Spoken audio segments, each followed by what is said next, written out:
गुंडा मोक्का लागलेल्या लोकांच्या हातात शहर देऊ नका, जयंत पाटलांचा महायुतीवर निशाणा साधण्यात आलाय।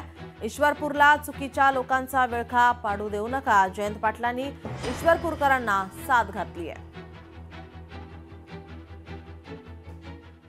निवडणूक आयोगाचे आभार यासाठी आहे की त्यांनी निवडणूक आयोगाने निर्णय घेतल्यामुळे आज किमान या निवडणुका तरी होतात। या निवडणुका स्वच्छ चांगल्या निर्मळ वातावरणात होतील अशी आमची अपेक्षा आहे।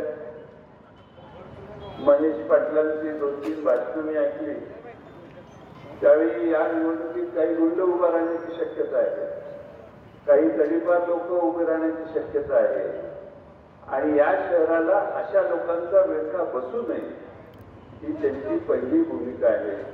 आज ते पक्ष पलीकडचा सोडून इकडे आले, याच्या मागची सगळ्यात मोठी प्रेरणा आणि भूमिका ही आहे की हे शहर गुंडांच्या ताब्यात जाता कामा नये।